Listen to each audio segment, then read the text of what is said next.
الله أكبر الله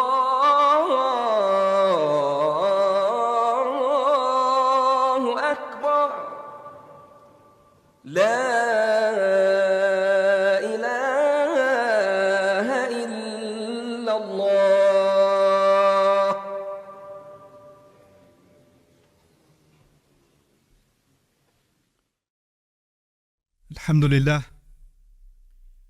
الحمد لله خالق الوجود من العدم، وجاعل النور من الظلم، ومخرج الصبر من الألم، فملقي التوبة على الندم، فنشكره على المصائب كما نشكره على النعم، ونصلي على رسوله الأكرم ذي الشرف الأشم والنور الأتم والكتاب المحكم وكمال النبيين والخاتم سيد ولد آدم، الذي بشر به عيسى بن مريم ودعا لبعثته إبراهيم عليه السلام حين كان يرفع قواعد بيت الله المحرم. فصلى الله عليه وسلم وعلى أتباعه خير الأمم الذين بارك الله بهم كافة الناس العرب منهم والعجم. الحمد لله الذي لم يتخذ ولدا ولم يكن له شريك في الملك ولم يكن له ولي من الذل وكبره تكبيرا.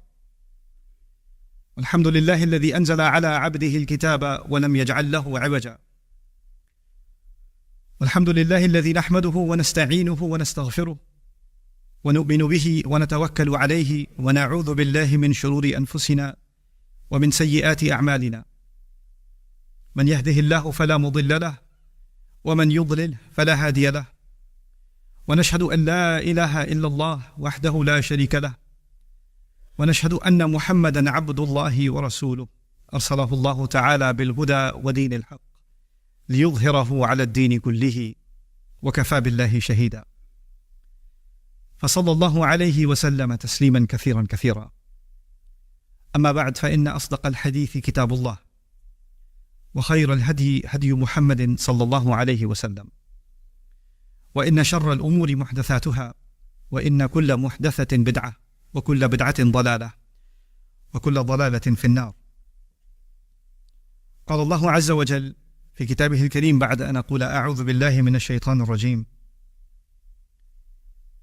ولقد أرسلنا موسى بآياتنا وسلطان مبين إلى فرعون وهامان وقارون فقالوا ساحر كذاب، فلما جاءهم بالحق من عندنا قالوا اقتلوا أبناء الذين آمنوا معه واستحيوا نساءهم وما كيد الكافرين إلا في ضلال. رب اشرح لي صدري ويسر لي أمري واحلل عقدة من لساني يفقه قولي. اللهم ثبتنا عند الموت بلا إله إلا الله، اللهم تقبل شهداءنا، اللهم اجعلنا من الذين آمنوا وعملوا الصالحات وتواصوا بالحق وتواصوا بالصبر، آمين يا رب العالمين। আজকের খুতবাটি এমন কিছু আয়াতের জন্য উৎসর্গকৃত যা সূরা গাফিরের অন্তর্ভুক্ত। আর এখানে আপনাদের প্রতি আমার পরামর্শ হলো, এই জুমার নামাজ শেষ হওয়ার পর সাপ্তাহিক ছুটিতে আপনাদের হাতে যতটুকু সময় রয়েছে এই সময়ে সূরা গাফির পাঠ করুন এবং আল্লাহর এই বাণী নিয়ে গভীর চিন্তা করুন। যেমনটি আপনাদের অনেকেই এই সময়টিতে অনুভব করছেন, তেমনি আমিও অনুভব করছি। এটা কোরআনের এমন একটা স্থান যা বর্তমান পরিস্থিতিতে আমাদেরকে কিছুটা উপশম প্রদান করতে পারে এবং চিন্তা করার জন্য কিছু উপকরণের যোগান দিতে পারে এবং হয়তো চারপাশের পৃথিবী সম্পর্কে কিছু পথনির্দেশও প্রদান করতে পারে। যে আয়াতগুলো আপনাদের সামনে আলোচনার জন্য আমি বাছাই করেছি তা হলো মূসা আলাইহিস সালামের ঘটনা সম্পর্কিত একটা অনুচ্ছেদ, যে ঘটনা কোরআনের অনেক অনেক স্থানে বর্ণিত হয়েছে, কিন্তু এখানে সূরা গাফিরের ঘটনাটি অন্য স্থানগুলোর চেয়ে আলাদা ভঙ্গিতে বর্ণিত হয়েছে। এর অবস্থান অনন্য। প্রথম যে আয়াতটি আমি আপনাদের সামনে পাঠ করছি তা হলো আল্লাহ আজ্জা ওয়া জাল্লা মূসা আলাইহিস সালামকে ফিরআউনের কাছে প্রেরণ করেছিলেন, আর তিনি এই সম্পর্কে বলছেন বি আয়াতিনা ওয়া সুলতানিম মুবিন, অর্থাৎ আমাদের আয়াত এবং সুস্পষ্ট কর্তৃত্ব সহকারে। দৃশ্যপটটি বোঝানোর জন্য বলছি, ফিরআউনকে তখন সুপার পাওয়ার হিসেবে বিবেচনা করা হতো, আর তার রাজত্বকে বিবেচনা করা হতো সেই সময়কার সবচেয়ে শক্তিশালী রাজত্ব হিসেবে। পৃথিবীর কোনো সেনাবাহিনী ফিরআউনকে মোকাবেলা করার স্পর্ধা দেখাতো না, আর পৃথিবীর অন্য ক্ষমতাধর সভ্যতাগুলোর সাথেও তাদের রাজনৈতিক মৈত্রীবন্ধন ছিল। অন্য জাতিগুলোর রাজপরিবারের সদস্য এবং রাজপুত্রগণ ফিরআউনের সাম্রাজ্যে এসে প্রশিক্ষণ গ্রহণ করত। তো ফিরআউন রাজবংশ ছিল সেই সময়ের সুপার পাওয়ার, অর্থনৈতিকভাবে, সামাজিকভাবে, রাজনৈতিকভাবে আর তাদের বিশাল স্থাপনাগুলো, যেগুলোর কিছু কিছু এখনও দাঁড়িয়ে আছে, সেগুলো নির্মাণের একটি কারণ এটাও যে যখন কেউ সেগুলোর পাশ দিয়ে হেঁটে যেত অথবা তাদের জাহাজগুলো এর পাশ দিয়ে অতিক্রম করত কিংবা ভ্রমণকারীরা যাতায়াত করত, তারা এই স্থাপনাগুলোর দিকে দৃষ্টিপাত করত আর ভাবত যে আমরা এই লোকদের সাথে ঝামেলায় জড়াতে চাই না, এই লোকেরা অনেক বেশি অগ্রসর, তাই তাদের সাথে বিবাদে না যাওয়াই উত্তম। কোরআনের অন্যত্র ফেরাউনের গোটা সভ্যতাটিকে বর্ণনা করা হয়েছে দিল আওতাদ হিসেবে, অর্থাৎ কিলোকের অধিকারী জনগোষ্ঠী, ফিরাউন দিল আওতাদ। এই বিষয়ে তাফসীরকারকগণ অনেক মন্তব্য করেছেন, তবে এর মধ্যে কয়েকটা বিষয় আমি আপনাদের সামনে উল্লেখ করব। যখন আপনার সেনাবাহিনী বড় হয় অথবা আপনার রাষ্ট্রটি সেনা নির্ভর হয়, তখন আপনাকে বিভিন্ন অঞ্চল জুড়ে সেনাবাহিনীকে সঞ্চালিত করা অব্যাহত রাখতে হয়। এজন্য সেনাবাহিনী যেখানেই যায় তারা শিবির স্থাপন করে, আর এই শিবিরগুলো হয় সহজে বহনযোগ্য। আর সেনা শিবিরকে বহনযোগ্য হতে হলে যেখানেই যান আপনাকে তাঁবুগুলোকে কিলোক দিয়ে মাটির সাথে আটকাতে হবে। আর আরবিতে অতীত অর্থ হলো তাঁবু, তাঁবু আটকানোর কিলোক। এর অনেকগুলো অর্থ রয়েছে, কিন্তু একটি অর্থ অনুযায়ী এখানে শব্দটি ইঙ্গিতপূর্ণ। এখানে রূপক অর্থে ফেরাউনের ব্যাপারে বলা হচ্ছে। এক অর্থে তার ছিল বিরাট সেনাবাহিনী যে এটা সবসময় সঞ্চালিত করেছিল, কিন্তু এটা এই ধারণা প্রদান করে যে সে প্রতিনিয়ত তার সেনাবাহিনীকে ব্যবহার করত। সে তার সেনাবাহিনীকে ব্যবহার করত জনগণকে নিয়ন্ত্রণ করার জন্য। কোরআনে আল্লাহ তার একটা অন্যতম রাজনৈতিক কৌশলের বর্ণনা করেছেন। তিনি বলেছেন, আলা ফিল আরদ ওয়াজআলা আহলাহা শিয়াআন, অর্থাৎ সে তার রাজত্বে সুউচ্চ ক্ষমতা বজায় রেখেছিল, আর সে নিশ্চিত করেছিল যাতে জনগণের মাঝে বিভক্তি সৃষ্টি হয়। সে নিশ্চিত করেছিল যাতে জনগণ বিভাজনযুক্ত থাকে। আল্লাবিবু মিনাল ইশারাতে ইয়াফহামু। এটাই ছিল ফিরাউনের কৌশল, যে তার শাসনে কিছু মানুষকে দাসের মতো করে রাখবে, মানবেতর অবস্থার মধ্যে রাখবে।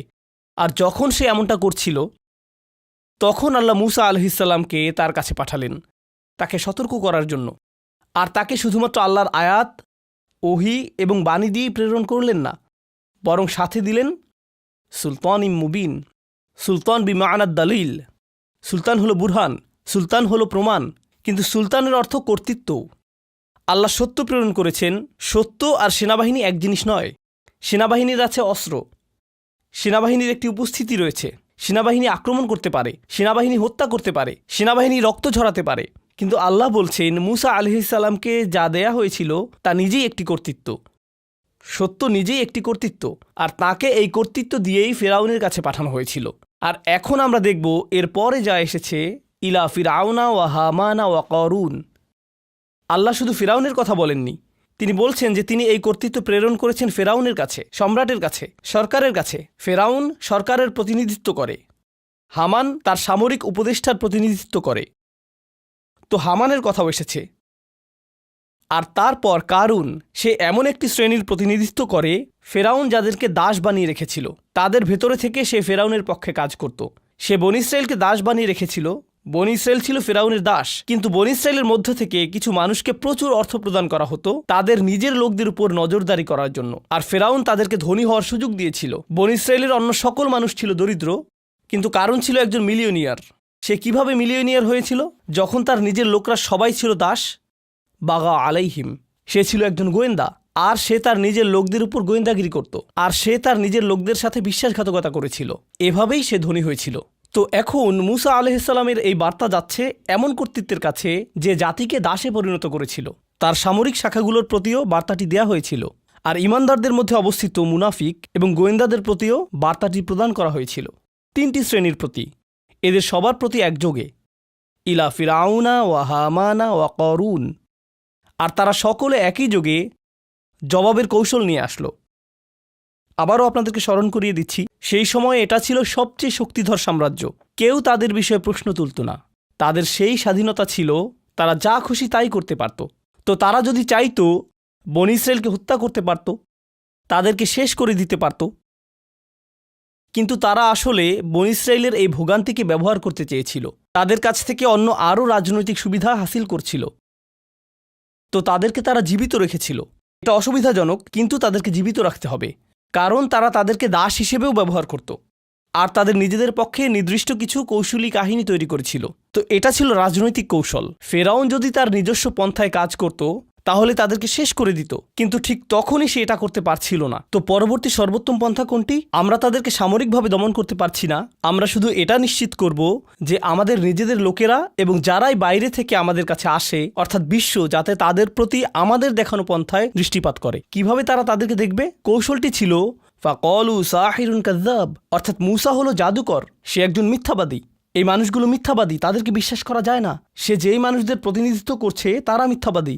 সংবাদ মাধ্যমের এই গোটা প্রচারণা ফেরাউন সৃষ্টি করেছিল, এটা নিশ্চিত করার জন্য যে সবাই যাতে বিশ্বাস করে যে ফেরাউন আর তাদের লোকেরাই আসলে হুমকির মুখে রয়েছে। বনী ইসরাইল এবং মূসা আলাইহিস সালামই হলেন হুমকির কারণ। ওয়ায়াযহাবা বিতরিকাতিকুমুল মুসলা, অর্থাৎ না না না, এই লোকেরা তোমাদের জমি দখল করে নিতে চায়। ইউরিদু আন ইউখরিজাকুম মিন আরদিকুম বিসিহরিহি, অর্থাৎ সে তার নিজের লোকদের, তার সরকারের লোকদের বলতো যে এই লোকগুলো ভয়ঙ্কর, তারা তোমাদের জমি থেকে তোমাদেরকে উচ্ছেদ করতে চায়, তাদেরকে নজরদারিতে রাখো, তোমরা বলো যে কিভাবে এদেরকে শায়েস্তা করব।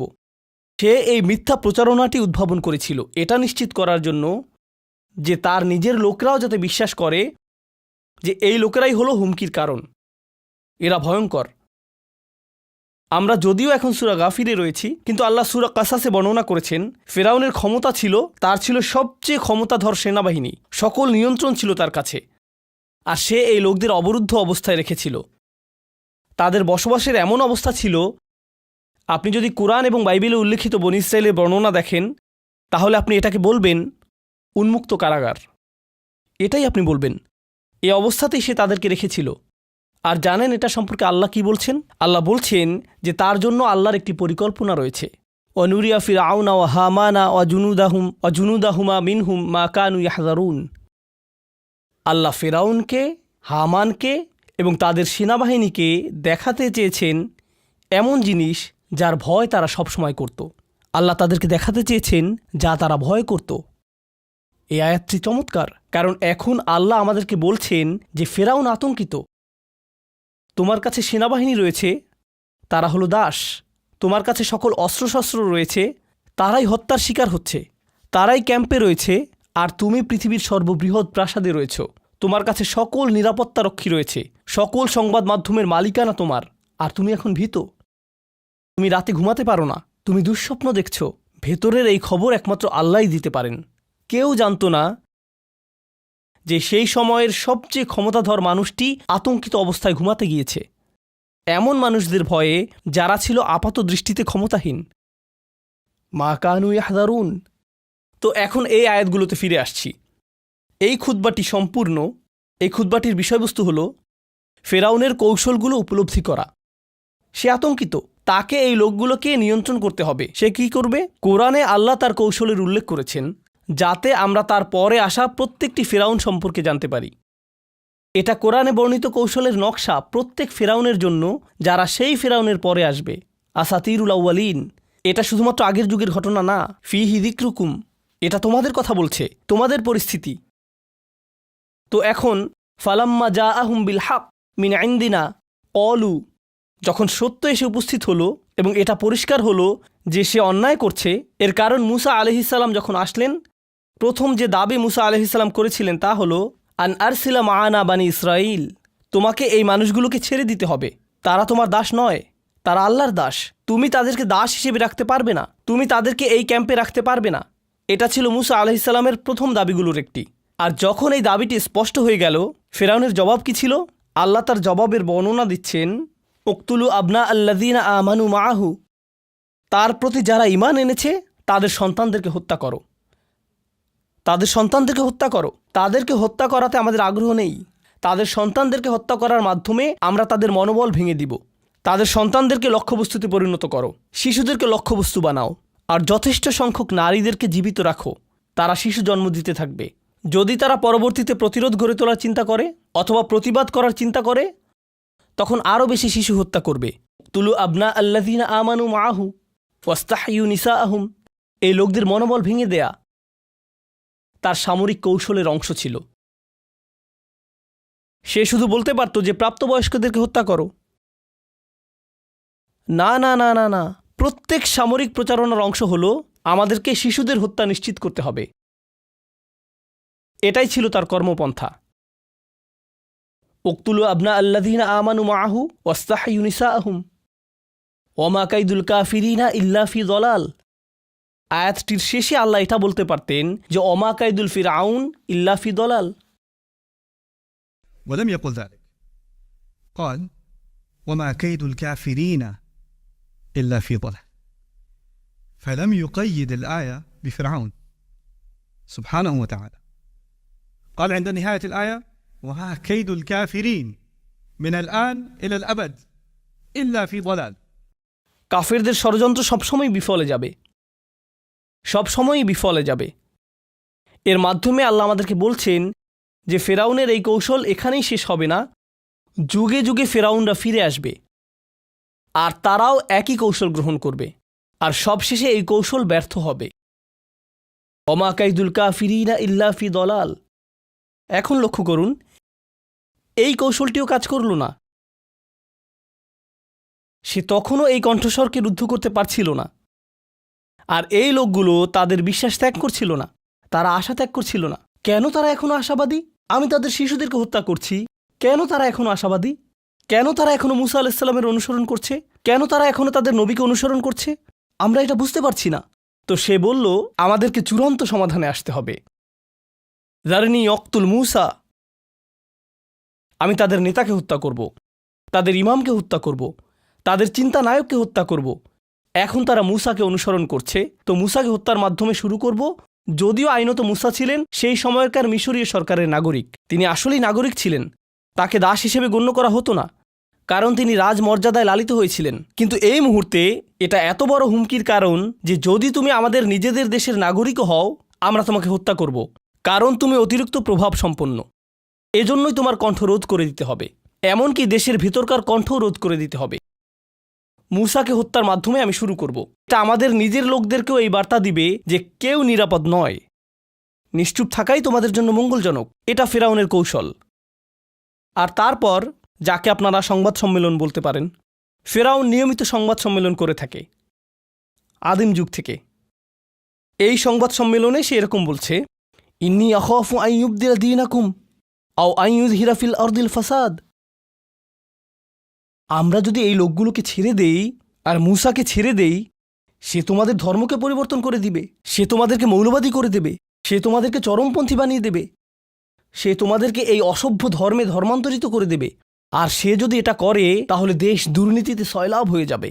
নিজেদের জাতিটাকে আমাদের রক্ষা করতে হবে। আমাদের জাতি ইতিমধ্যেই পারফেক্ট। জানেন আরবিতে পারফেকশনের জন্য ব্যবহৃত অন্যতম একটা শব্দ কি? আল মুসলা, তানিস মিনাল আমসাল। আর সেটা কি? সেটা এরকম, অন্য দেশের অন্য মানুষরা আমাদের দিকে লক্ষ্য করে বলবে, ও মাই গড, তারা সবার সেরা, আমরাই সেরা, সবাই আমাদের উদাহরণ দেয়। আর এই মুসা, এই হারুন, তাদের এই ধর্ম এবং তাদের অনুসারীরা, এই লোকগুলো এতটাই বিপজ্জনক যে এরা আমাদের জাতীয় পরিচয়কে ধ্বংস করে ছাড়বে। আমাদের জাতীয় পরিচয় হলো সবার ঊর্ধ্বে। তোমরা যদি তোমাদের দেশকে ভালোবেসে থাকো তাহলে এই লোকগুলোকে তোমাদের ধ্বংস করতেই হবে, বিশেষভাবে তাদেরকে যে তাদের নেতৃত্ব প্রদান করছে।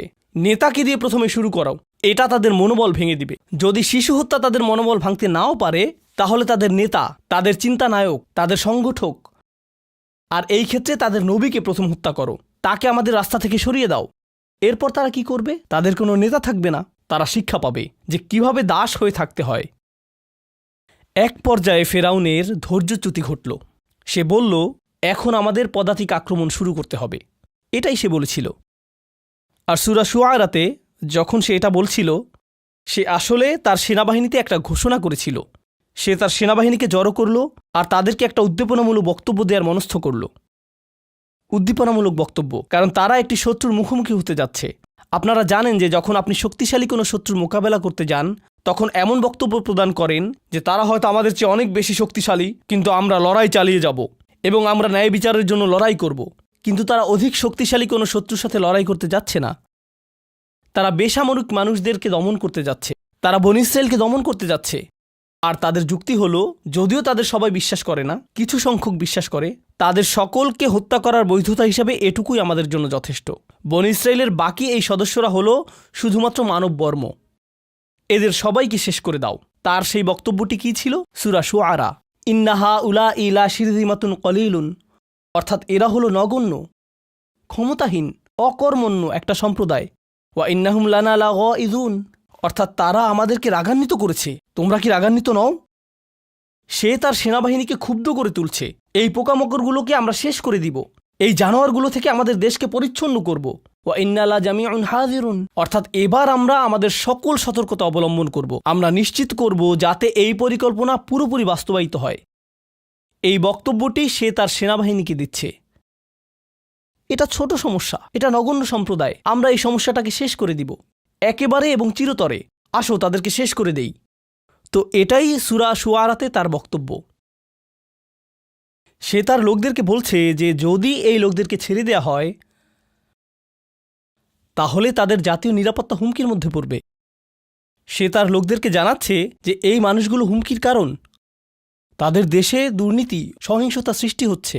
আইয়ুযহিরা ফিল আরদিল ফাসাদ, আমি তাদেরকে হত্যা করছি কারণ এটা দেশের জন্য ভালো। তোমরা যদি তোমাদের দেশকে ভালোবাসো, আমার সাথে মিলে তোমরা তাদেরকে হত্যা করো। সে গণহত্যাকে জাতীয় স্বার্থে পরিণত করেছিল। জাতীয় স্বার্থে আল্লাহ কোরআনে বর্ণনা করছেন, যায়্যানা লাহুমুশ শাইতানু আমালাহুম, শয়তান সবচেয়ে জঘন্য জিনিসকে সৌন্দর্যমণ্ডিত করে উপস্থাপন করে। আমার ধারণা ফেরাউন হয়তো এমন বক্তব্য দিয়েছে যে মিশরের নিজেকে প্রতিরক্ষা করার অধিকার রয়েছে, আর মূসা এবং তার অনুসারীদের এই ইসলামিক হুমকির বিরুদ্ধে আমরা নিজেদেরকে রক্ষা করব। আমরা সেখানে যাব আর এই হুমকিকে নিশ্চিহ্ন করে দেব। এটা সীমা ছাড়িয়ে গেছে, এটা দীর্ঘ সময় ধরে চলছে। আমরা দীর্ঘ সময় ধরে এটা সহ্য করছি, যথেষ্ট হয়েছে। আমরা যত সম্ভব সতর্কতামূলক ব্যবস্থা গ্রহণ করব। অকাল রাজুলুম মুমিন মিন আলি ফিরআউন, আসলে এরও আগে এসেছে, অকাল মূসা ইন্নী উযতু বিরব্বি ওয়া রব্বিকুম মিন কুল্লি মুতাকাব্বিরিন লা ইউমিনু বিয়াউমিল হিসাব। গণহত্যার এই প্রকাশ্য ঘোষণার জবাবে মূসা আলাইহিস সালাম বললেন, আমি আশ্রয় চাই আমার প্রভু এবং তোমাদের প্রভুর কাছে, প্রত্যেক অহংকারী স্বৈরাচারীর কাছ থেকে, যে সেই দিবসে বিশ্বাস করে না যখন তাকে বিচারের সম্মুখীন করা হবে। আমি আল্লাহর কাছে আশ্রয় চাই, আমি আমার প্রভুর কাছে আশ্রয় চাই। আর তিনি শুধু আমার প্রভুই নন, তিনি তোমাদেরও প্রভু, তোমরা যতই অস্বীকার করো না কেন। এটাই তিনি ফিরআউনকে বললেন।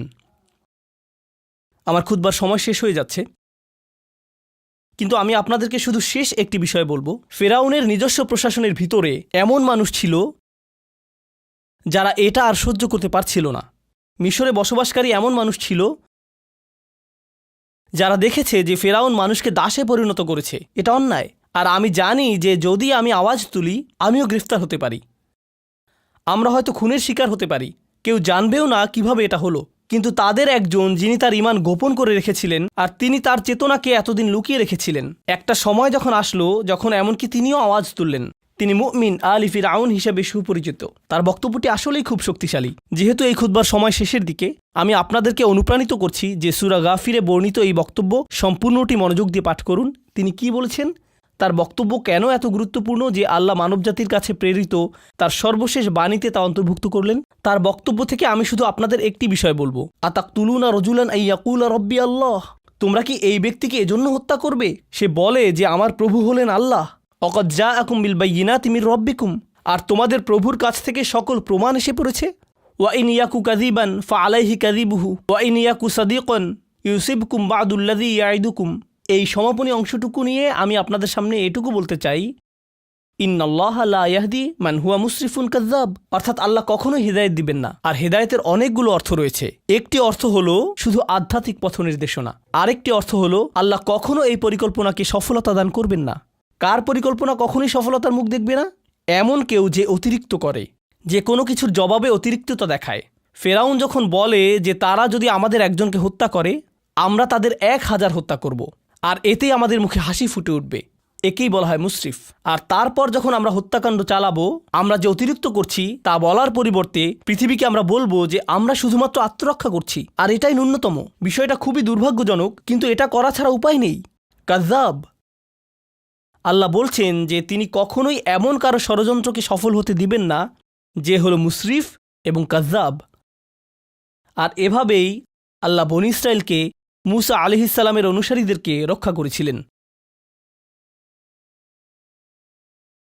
এটি আজকের যুগের মুসলিমদের ঘটনা না, এটা মুহাম্মদ রাসূলুল্লাহ সাল্লাল্লাহু আলাইহি সাল্লামের অনুসারীদের ঘটনা না, এটা বনী ইসরাইলের ঘটনা। যারা এক জঘন্য স্বৈরাচারের দাসত্বের বন্ধনে আবদ্ধ ছিল, যারা সেই বন্দিদশায় অবরুদ্ধ ছিল। আর আল্লাহ এখানে আমাদেরকে এই পথ নির্দেশনা দিয়েছেন যে স্বৈরাচারদের আচরণ চিরকাল এমনটাই হবে, যাতে তারা, আমরা এবং অন্য সকলে স্বৈরাচারীদের চরিত্র সম্পর্কে জানতে পারি। বারাকাল্লাহু লি ওয়া লাকুম ফিল কুরআনিল হাকিম ওয়া নাফা'নি ওয়া ইয়্যাকুম বিল আয়াতি ওয়া যিকরিল হাকিম।